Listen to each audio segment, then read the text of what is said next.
Well, hello there, and happy President's Day. Well, we are going to try something very unique that hailed from George Washington.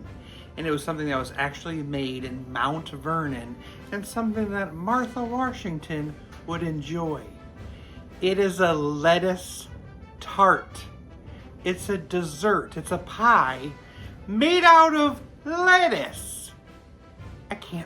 I can't fathom the idea, but of course this is Jim's Kitchen, and we're gonna try it. It comes from this cookbook, the President's Cookbook, full of many recipes from many presidents. I'm starting with a prepared pie shell that I pre-baked. I'm dotting it with bits of butter.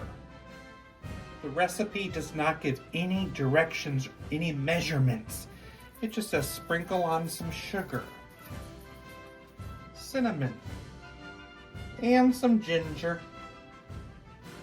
Next, we need to bring some water to a boil in a pot and add some salt. Okay, now comes the lettuce. It asks for romaine lettuce right in your water, as well as, no lie, prunes. We're going to add those in and cook until tender. Well, you need to drain that soggy lettuce and then add it to that pie. Wow, that looks exciting. Are you salivating yet? Well, you get to sprinkle that with some more sugar and some cinnamon. They did say it's optional, and you could at this point add some bone marrow. Well, I didn't have any handy. They said it's just as good without the marrow. Well, I'm gonna cover it up. It says to bake it at 400 for about a half an hour. Well, there it is. Let's give it a try. A lettuce tart.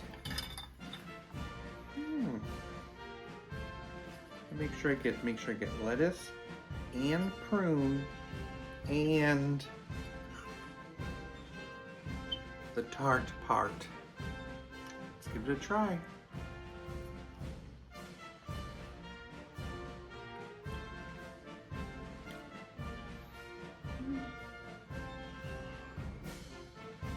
The lettuce texture is definitely throwing me off.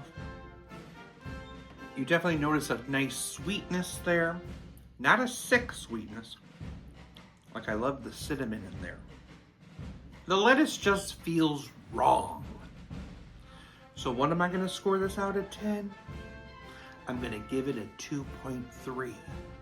It's fun learning about historical foods. Thanks, Martha Washington. What do you call a bee that can't make up its mind? A maybe.